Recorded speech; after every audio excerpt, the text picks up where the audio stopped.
capitaine du Kansas qui mène vers le vieux Far West.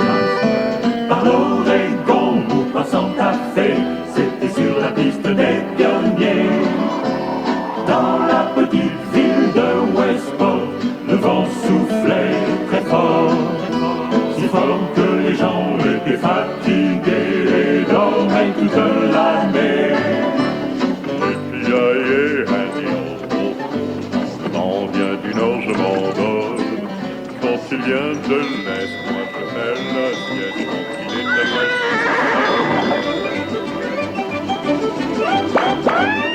Parez à lancer les grappins!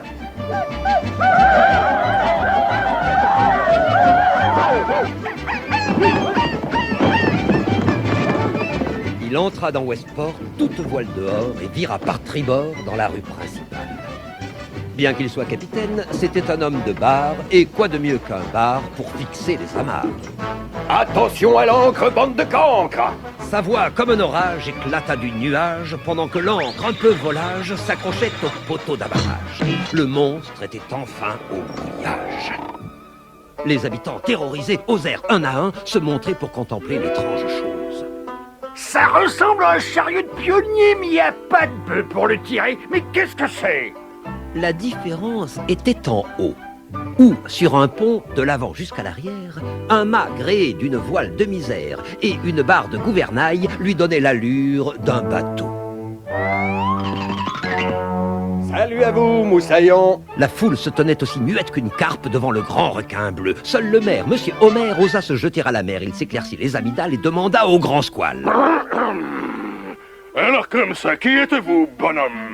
Qui je suis, moussaillon? Je suis le capitaine Smith, le baroudeur des océans, du Ponant jusqu'à l'Orient. Et si j'ai mis le cap à l'ouest, c'est que j'ai l'intention, tonnerre de Brest, de sillonner les grandes prairies, mon ami. Vos habits sont étranges, étrangers, mais ce chariot de pionnier nous est familier. Bien que sans une paire de bœufs ou de chevaux pour le tirer, il ne peut aller de l'avant qu'avec le vent violent du Far West. Bien raisonné, marin d'eau douce, mais assez discuté. Les cales de mon estomac sont vides et j'ai besoin de me caler, comme on dit à Cancale. J'ai la dalle, amiral, j'avalerais bien une soupe de poule. Il était capitaine et même commandant, alors il commanda à manger sur le champ. Servez-moi une pinte de bière brune et du bœuf. Aujourd'hui, il y a du ragoût de bison, dit la serveuse de la maison, la fille d'Homère, le maire, qui est donc son père. Une beauté aux cheveux roux, plus belle qu'une figure de proue, aux yeux comme des îles lointaines, plus bleues que la mer des sirènes.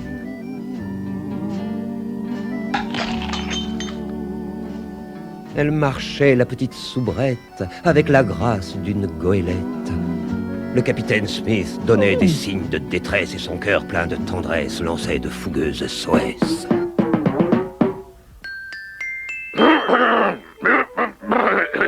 Molly, va voir à la cuisine s'il suit.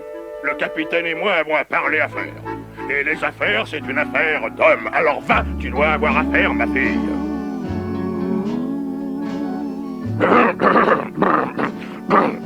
Voyons, où en étais-je? Ah oui, c'était à propos de ce chariot de pionnier. J'ai une question importante à vous poser. J'ai bien vu que vous ne transportiez pas de passagers, mais est-ce que ce machin peut transporter des marchandises?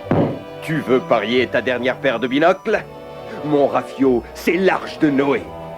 Il pourrait embarquer une dizaine d'éléphants sans boire la tasse. Il suffit d'un peu de vent et en avant, droit devant.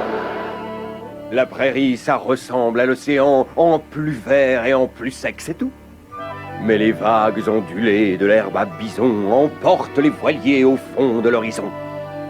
Maintenant, jetez un coup d'œil à ce plan qui montre la piste du vieux Santa Fe.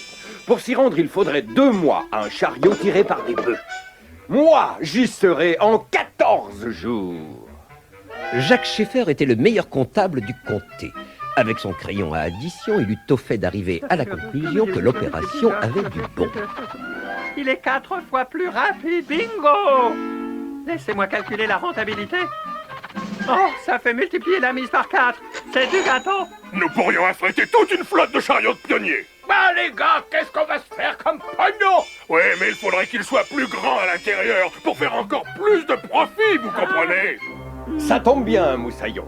J'avais justement pensé à emporter les plans de ma goélette avec moi. Et comme par enchantement, il déroula le plan d'un fabuleux chariot à vent. Chers associés, signons le contrat qui nous lie pour la vie à la Prairie Clipper Company. Alors on signa et on s'associa, tout d'accord, on se serra les mains. L'argent fut versé pour que puisse commencer Le chantier du très grand voilier. Ils étaient au moins 30 pour faire la charpente. Travaillant jour et nuit. Du bois de chêne blanc pour le gréement. Et du cœur de bouleau pour les roues du bateau.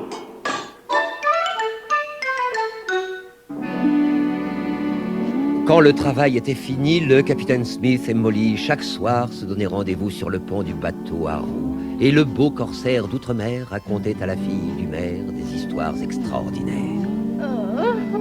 Mais le maire, son père, en était rouge de colère, comme un homard était Homère qui voyait d'un sale œil ce flibustier des îles flirter avec sa fille. Molly, Oh, zut. rentre à la maison.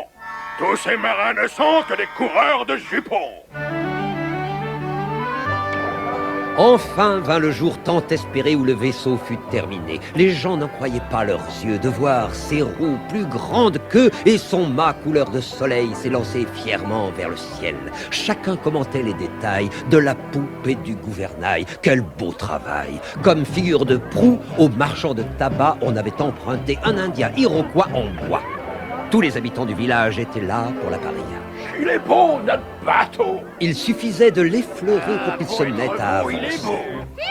Le grand vaisseau glissa tranquille jusqu'aux portes de la ville, accompagné par la fanfare avant de larguer les amarres.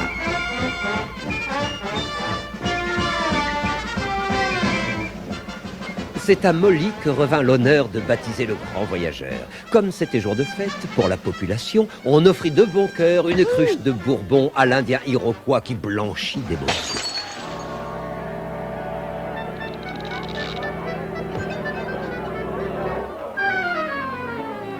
Devant les directeurs en habit de gala, Molly, sur la passerelle, monta à petits pas. Mais son père